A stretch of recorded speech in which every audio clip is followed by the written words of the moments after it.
네, 지난주에 종교개혁 기념주일 설교로 멈췄던 디모데전서 강해를 다시 재개합니다. 오늘 디모데전서 강해 10번째 시간인데요. 교회를 세우는 성경적 질서라는 제목의 말씀 가지고 디모데전서 5장 17절부터 25절까지 하나님 말씀 선포하도록 하겠습니다. 오늘 본문은 계속해서 이제 교회의 직분자와 또 교회의 바른 사역 지침에 대한 그런 성경적인 기준을 우리에게 가르쳐주고 있습니다. 참되고 바른 성경적 교회는 어떤 교회일까? 요즘에 참 이 교회의 대이동 시대라고 저는 생각합니다. 여러 가지 많은 이념적인 갈등과 또 신학적인 어떤 그런 붕괴로 인해서 많은 교인들이 뿌리 내릴 교회를 찾아 이동하고 있는 그런 시대가 아닌가라고 생각을 하는데, 참되고 바른 성경적 교회가 도대체 뭐냐라고 했을 때 각자가 생각하는 기준이 있으시더라고요. 그런데 이것은 정답이 있는 것입니다. 그러니까 각자가 가지고 있는 정답이 정답하고 비슷할 수 있는데, 그러나 우리가 그리스도인이라면 참되고 바른 교회라고 할 때 그 교회는 결국에는 성경 말씀대로 하는 것이 바른 교회다, 그렇게 얘기할 수 있겠습니다. 너무나 단순한 결론이고 정답이라고 생각합니다. 그러니까 결국 오늘 우리가 본문에서 마주하게 될 정말 교회의 여러 직분자들의 모습이라든지 그 속에서 이루어지는 일들도 오늘날 교회의 역사 가운데에서 성경적인 진리가 인간의 어떤 전통과 유전을 통해서 다소 변형된 것들이 참 많은데, 결국 그런 것들을 우리가 원형으로 복귀하여서 그대로 순종하려고 하는 것, 그것이 결국 교회의 회복인 것이고 우리 신앙의 회복이라는 것입니다. 우리가 이런 디모데전서 강해, 결국에는 성경의 말씀을 순차적으로 읊어가다 보면 이렇게 마주하게 되는 이런 소중한 기회들을 통해서 저와 여러분이 어떤 개인적인 소견으로 생각하고 꿈꾸는 그런 교회론이 아니라 성경적인 교회론을 나의 교회론으로 그렇게 바로 세워가실 수 있게 되기를 주님의 이름으로 축복합니다. 17절로 18절 말씀. 잘 다스리는 장로들은 2배로 존경을 받아야 합니다. 특히 말씀을 전파하는 일과 가르치는 일에 수고하는 장로들은 더욱 그러하여야 합니다.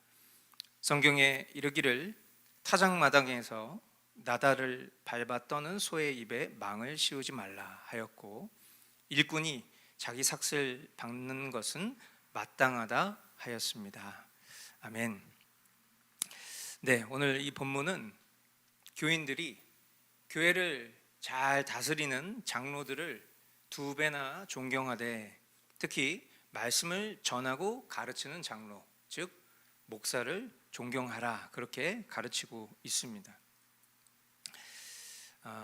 이 말씀에 대한 해설을 하기 전에 여러분이 좀 바르게 인식하셨으면 좋은 것은, 제가 보통 교우들에게 성경을 강해하다 보면 거의 대부분 저를 포함한 우리 모든 교우들에게 해당되는 그런 말씀들을 대부분 전합니다만, 원하든 원치 않든 지금 우리가 만난 이 디모데전서 5장 17절부터 18절 말씀은 공교롭게도 이 말씀을 전하는 목회자에 대한 교회 사역 지침인 거예요.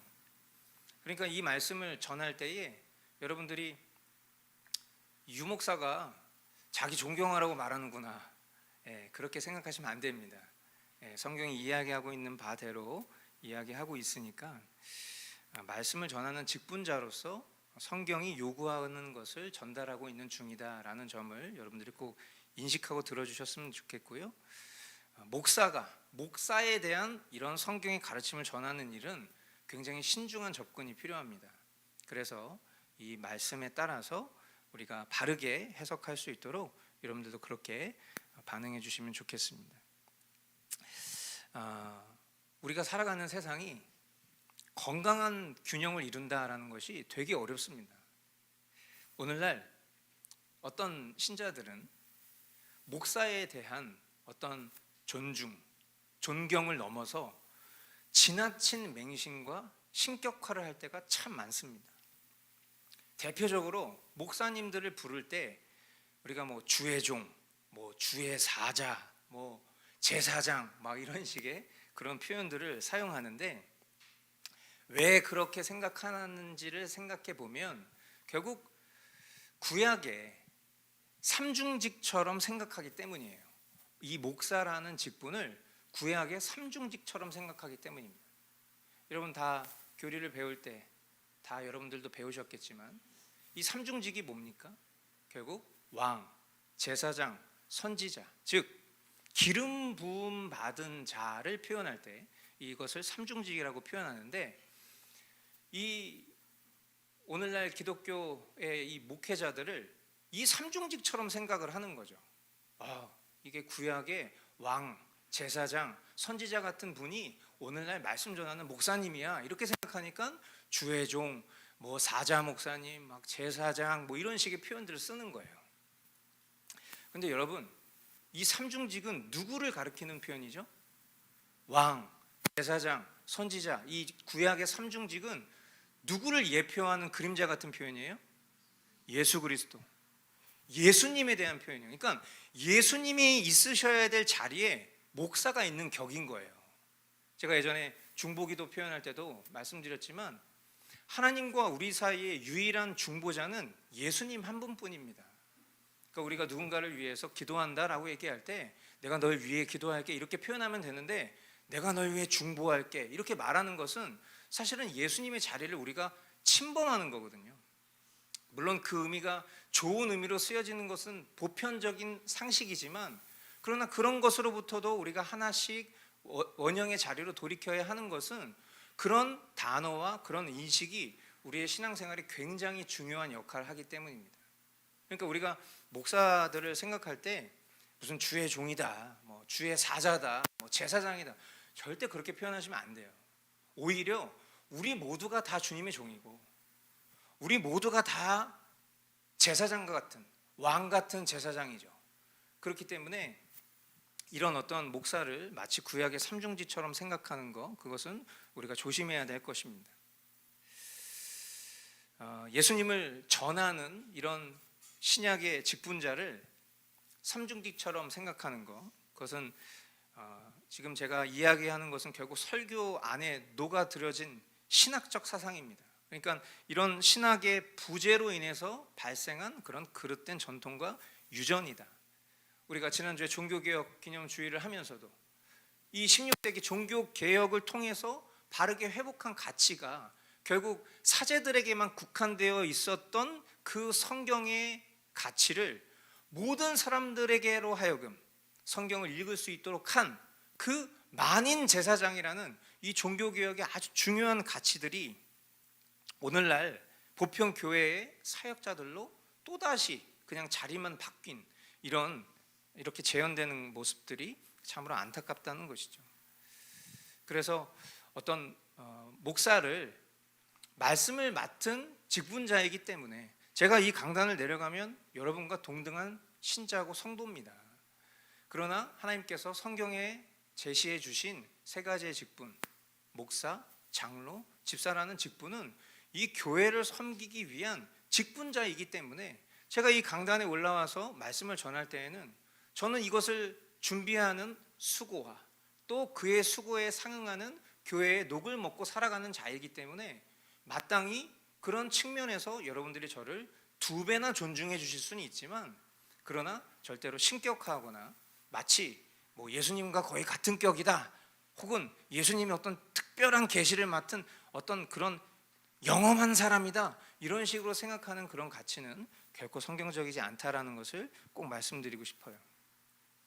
근데 이렇게 얘기하잖아요. 그러면 우리가 얼마나 균형 감각을 잃어버리냐면, 그냥 이런 어떤 그릇된 관점을 바로 잡는 선에서 이렇게 우리가 잘 신앙생활하면 되는데, 오히려 그래?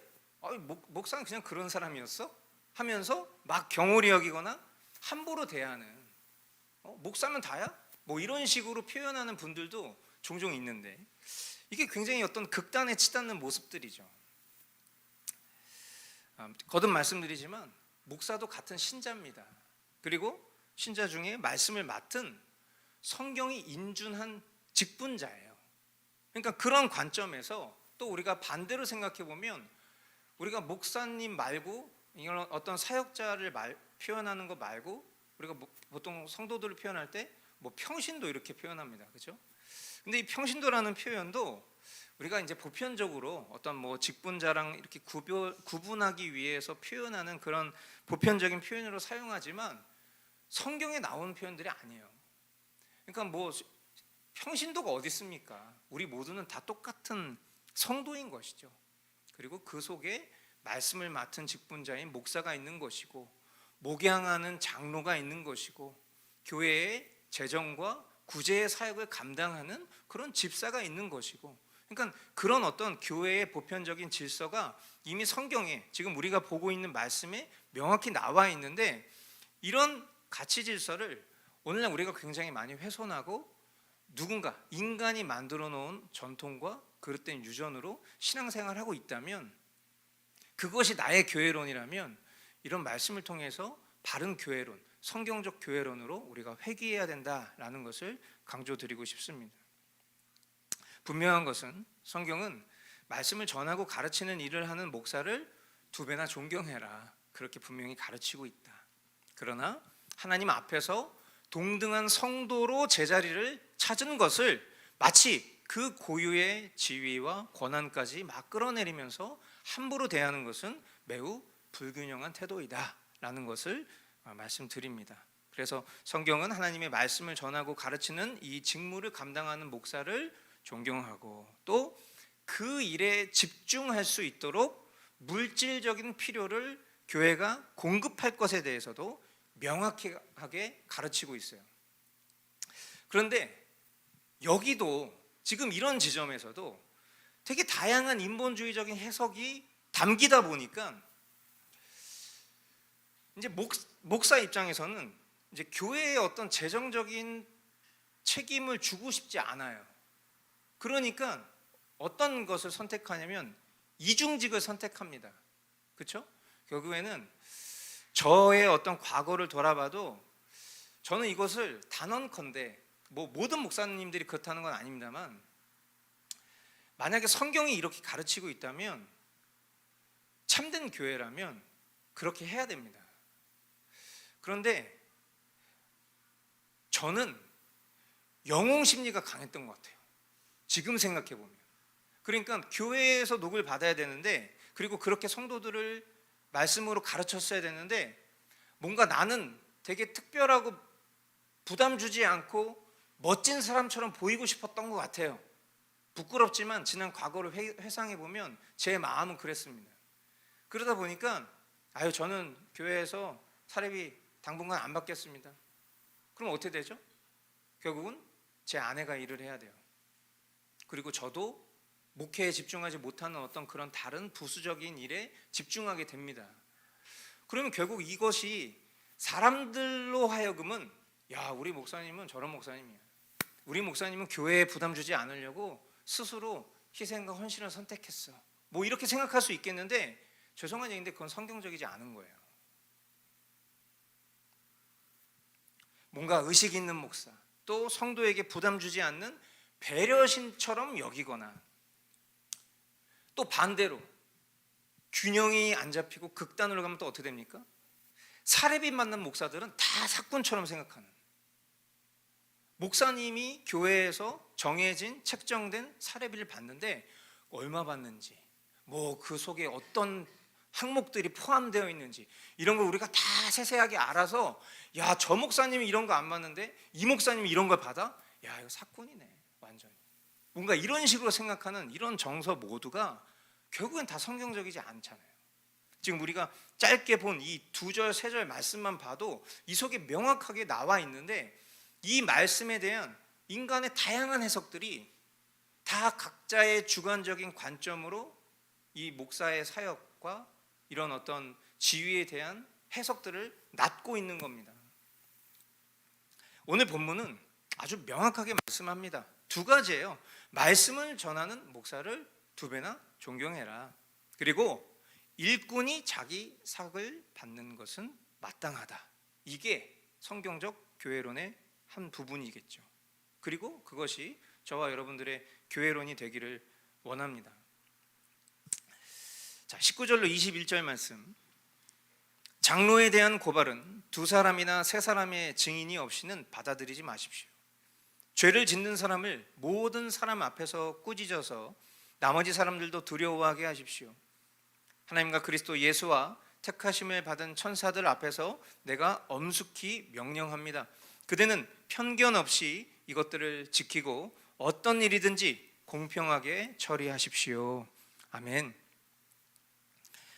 결국 이 목사와 장로는 교회에 있어서 굉장히 중요한 직분이기 때문에 그들에 대한 어떤 송사가 있거나 또 고발이 있을 때에는 반드시 교차 검증, 두세 증인이 없으면 받지 말아야 된다라는 것을 지금 이야기하고 있습니다.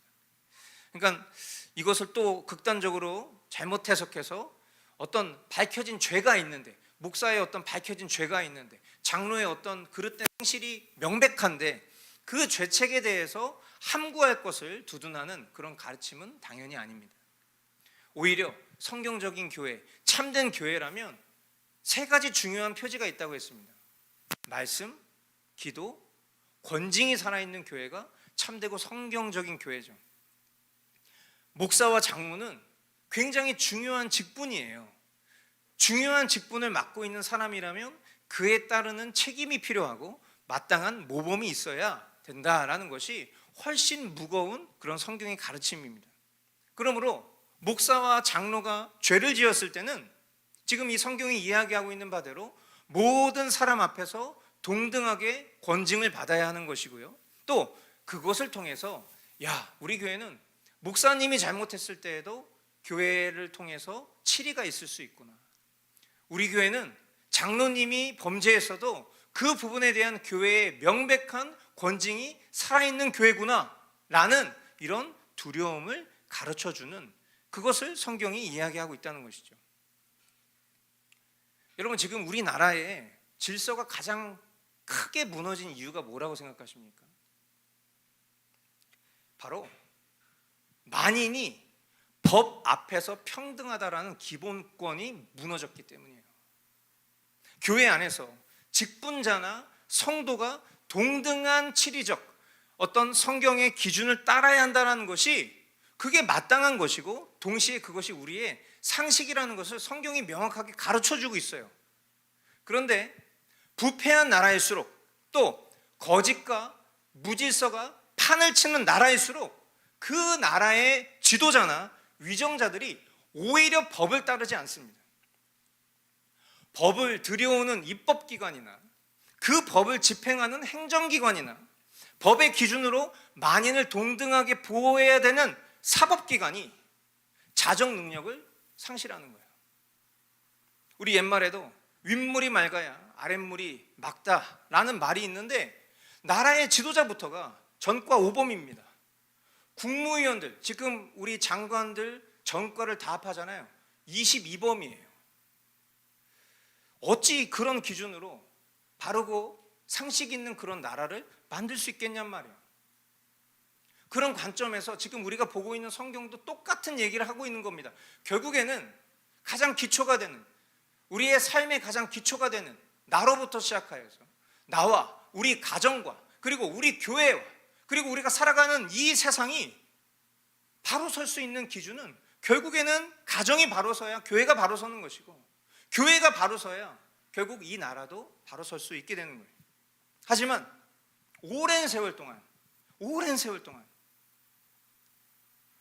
가정과 교회가 하나님 말씀을 기준 삼지 않고 이 세상의 풍조와 무질서를 따르다 보니까 결국 이런 말씀 앞에선 우리 역시 할 말 없는 그런 비참함을 마주하게 되는 것입니다. 나라를 걱정하며 기도해야 할 사명이 있는 교회가 해야 될 가장 먼저가 있다면 그것은 먼저는 우리 자신을 나를 말씀 앞에 바로 세우는 회개가 필요한 것입니다. 그리고 동시에 성경의 기준으로 무너진 교회의 법치를 바로 세우는 일일 것이고, 그럴 때 비로소 이 나라의 부정과 부패 또 공산주의와 맞서 싸울 수 있을 것입니다. 사도 바울의 입술을 빌려 오늘 성경 말씀이 우리에게 단호하게 말씀합니다. 하나님과 그리스도 예수와 택하심을 받은 천사들 앞에서 내가 엄숙히 명령합니다. 그대는 편견 없이 이것들을 지키고 어떤 일이든지 공평하게 처리하십시오. 아멘. 저와 여러분의 거룩함과 또 바른 질서가 참되게 회복될 수 있기를 축복합니다. 이어지는 22절 말씀 우리 한 목소리로 같이 읽겠습니다. 아무에게나 경솔하게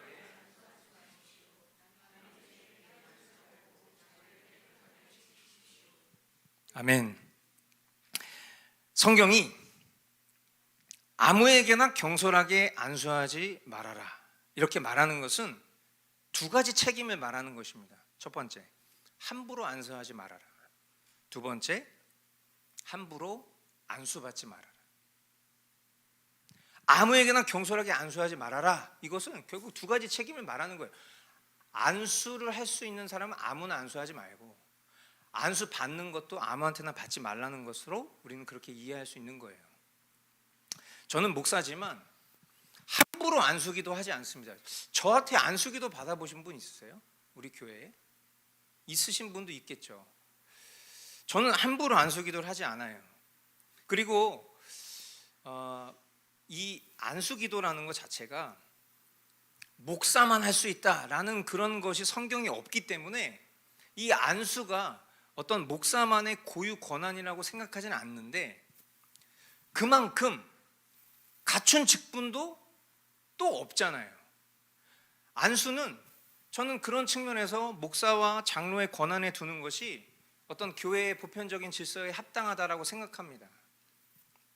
왜 그러냐면, 여러분, 안수라는 것은 결국 우리가 인식하고 있는 안수는 뭐예요? 상대방의 머리나 신체에 손을 대면서 하는 기도잖아요.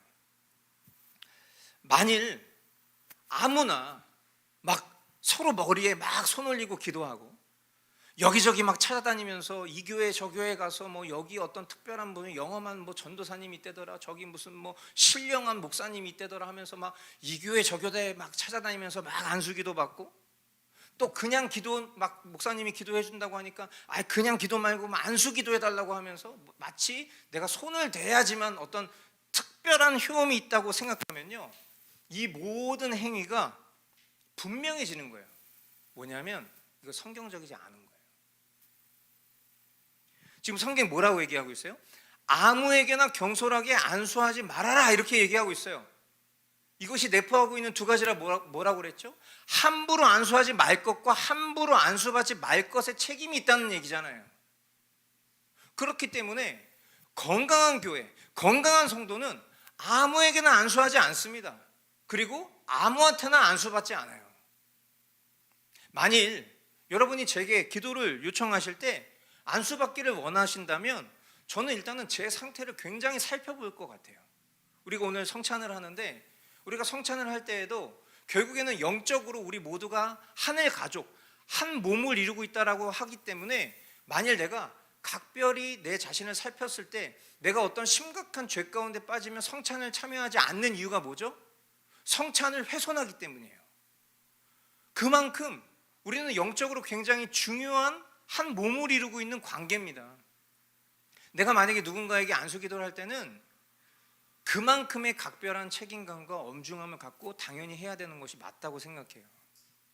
반대로 제가 만약에 누군가에게 안수할 마음에 감동이 있다면 저는 여쭙겠습니다. 제가 안수기도 해도 되겠습니까? 라고. 그리고 여러분이 혹여나 다른 곳에서 이런 일을 마주하신다면 각별히 여러분의 심령을 이 말씀 앞에 돌아보셔야 돼요. 왜 그러냐면 이어지는 말씀이 되게 의미심장하게 나타납니다. 안수에 대한 경고를 하신 다음에 뭐라고 표현하고 있어요? 남의 죄에 끼어들지 말고 자기를 깨끗하게 지키십시오 라는 경고가 나옵니다. 물론 이것을 별개로 해석할 수도 있겠습니다. 이 전후의 문장을. 그러나 여러 주석서에 보면 이 안수의 행위가 결국 죄의 전가나 또는 영적 행위로서의 위험성과 연결해서 동시에 경고하고 있기도 해요. 그러니까 무슨 말이냐면, 이것을 어떤 좀 신비적으로 보시는 분들은 이제 안수기도를 하는 이 사람의 죄가 이 안수를 받는 사람에게 뭐 전가된다라고 생각하거나, 또는 뭐 반대로 어떤 영험한, 그래서 이 안수를 했을 때 이 사람이 가지고 있는 어떤 그런 초월적인 능력, 무슨 뭐 신유의 능력, 이런 것들을 통해서 이 사람이 반드시 이렇게 손을 대야지만 뭔가 병을 낫거나 뭐 귀신 쫓아낼 수 있겠다고 생각하는 이런 것들 있잖아요. 이런 식으로 우리가 안수를 이해하고 있는 경우들이 대부분이거든요. 그런데 어떤 그럴 가능성이나 해석을 막 적극적으로 지지하는 것은 아니지만은, 일반적으로 생각했을 때 충분히 납득할 수 있는 부분들이 있어요. 뭐냐면, 여러분, 우리가 누군가랑 이렇게 악수를 하거나 또는 뭐 스킨십을 하거나 라고 할 때, 결국 그 사람과 악수를 하고 스킨십을 하는 것은 암묵적으로 무엇에 대한 것입니까? 결국 우리는 같은 뜻을 갖고 있는 사람입니다. 우리는 그만큼 친밀한 사람이죠. 합의된 관계입니다 라는 것을 뜻하는 것 아니겠어요? 그런데 만약 내가 막 누군가의 머리에 손을 얹어요, 이거 굉장히 평범하지 않은 일이에요. 그렇죠? 우리가 누군가 머리에 손을 얹는다는 거, 누가 내 머리에 손을 얹는다는 거, 이것은 사실상 악수하거나 스킨십하는 것을 뛰어넘는 공적으로 선언하는 의미와 다름이 없습니다. 목사가 세례를 집행할 때, 또 목사가 직분자를 임명할 때, 또 목회자가 혼인을 주관할 때 공적 안수를 합니다. 그것만 생각을 해보아도 이 안수라는 것은 어떤 그런 뭐 죄의 전가나 어떤 영적인 행위를 뛰어넘는, 보편적으로만 생각해봐도 굉장히 중요한 일이라는 거예요. 그렇기 때문에 성경은 남의 죄에 끼어들지 말고 자기를 깨끗하게 지키십시오라는 경고를 통해서 자신의 성결을 강조하는 말씀으로 이것을 문자 그대로 이해할 수도 있겠지만, 안수에 대한 내용과 연결시켜 생각해 보아도 이것은 그렇게 쉽게 할 수 있는 일들은 아니다, 매우 사려 깊은 행동이다 라는 것을 말씀하고 있다는 것을 여러분들이 꼭 아실 수 있게 되길 바라요. 우리 교회도 이런 안수 기도에 대한 아픔이 있는 교회죠. 결국 우리 교인이 다른 교회에 찾아다녀서 안수를 받고, 그리고 결국 그렇게 어떻게 보면 무책임하게 떠나는 결정들을 했던 그런 과정들의 그 내부의 어떤 그런 스토리들을 생각해 보면 사실은 굉장히 비통한 일입니다. 그리고 이것은 결코 기독교적이지 않고 매우 무속신앙적인 그런 모습이죠. 그래서 여러분들이 이런 우리가 본문을 하나님의 어떤 섭리 가운데 만나게 되었을 때, 오늘 어떤 이런 직분자에 대한 어떤 우리의 리액션, 그리고 이런 안수에 대한 내용들도 여러분들이 성경적으로 잘 정리해 놓으셨다가 우리의 삶에 이런 문제가 나타날 때에 이 성경적인 조치로 저와 여러분들이 그렇게 반응할 수 있게 되기를 바랍니다. 마지막 23절 말씀입니다. 이제부터는 물만 마시지 말고 위장과 잦은 병을 생각해서 포도주를 조금씩 쓰십시오. 아멘. 마지막 말씀은 아니군요. 자, 이 말씀 보면은 아마 이제 이 디모데가 뭐 위장병이 있었던 것 같아요. 그죠? 그러니까 지금 이 사도 바울이 디모데에게 쓴 편지잖아요. 그러니까 사도 바울이 디모데의 어떤 개인적인 처지나 형편을 알고 있는 상황 속에서 이제부터는 물만 마시지 말고 위장과 잦은 병을 생각해서 포도주를 조금씩 써라, 이렇게 얘기를 하고 있는 거죠. 그러니까 이 디모데가 어떤 뭐 위장병을 가지고 있든지 혹은 육체적으로 약했던 것에 대해서 바울의 어떤 민간 치료법에 대한 어떤 권면으로 보이는 것입니다. 그러니까 이 말씀은 어떻게 보면 여러 어떤 공적 말씀 사이에 삽입되어 있는 개인적 권면이라고 우리가 볼 수 있겠는데, 이것을 통해서도 하나님께서 우리에게 주시고자 원하시는 그런 가르침이 분명히 있다고 생각합니다. 그것은 성도라면 자신의 건강을 바르게 돌볼 줄 알아야 된다. 하나님이 주신 몸을 귀하게 다룰 수 있어야 된다는 것이죠. 여러분, 병에 걸리면 어떻게 됩니까? 병에 걸렸다면 병원에 가서 적절한 치료를 받으면 됩니다. 건강한 식이와 또 운동을 하는 것 자체가 영적인 행위라는 것을 아셔야 돼요. 잘못된 어떤 신앙과 신학에 빠진 분들은 병에 걸려도 뭐 주님이 낫게 해주실 거야 라고 하면서 막 기도원에 가신다든지 아니면 병원에 가지 않는다든지, 그것은 각자의 믿음이기 때문에 그것을 판단하거나 정죄할 수는 없겠지만은, 그러나 그것은 결코 성경적이지 않다.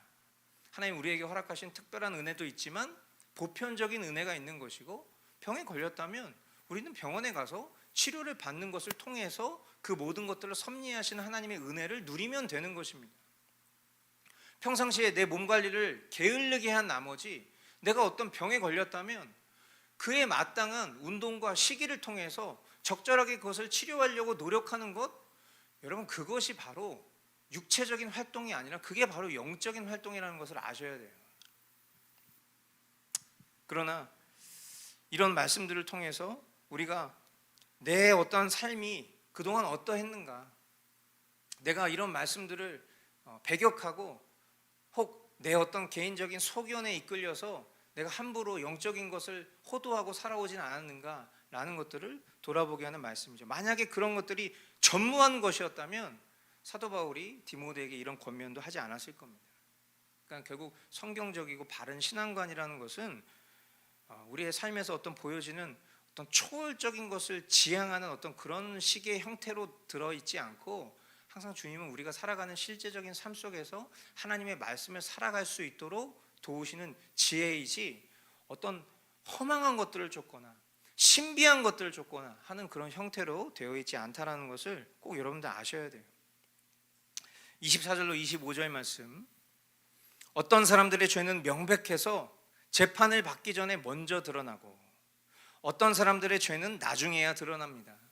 이와 마찬가지로 착한 행실도 드러나게 마련이고 드러나지 않은 것도 언제까지나 감추어져 있지는 못합니다. 아멘.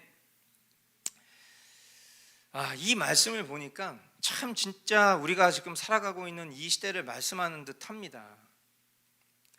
유죄 취지, 파기 환송으로 명백한 유죄가 밝혀진 대통령 후보가 대통령이 됐어요. 그것으로도 모자라서 이제는 자신의 혐의와 관련된 모든 법을 다 개정하려는 무도한 입법 시도를 하고 있습니다.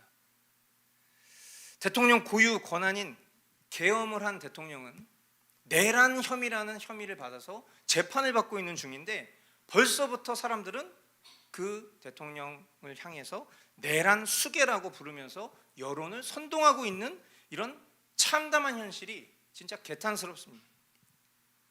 그러나 우리는 이런 말씀을 통해서도 다시 한번 확인하는 거예요. 죄가 있는 사람이 죄가 없다고 스스로 말하고 그 죄를 없애려고 한다고 그 죄가 없어지는 게 아니에요. 그리고 우리 모두는 하나님께서 밝히 드러내실 그런 공의 가운데 놓여진 동등한 사람들이에요.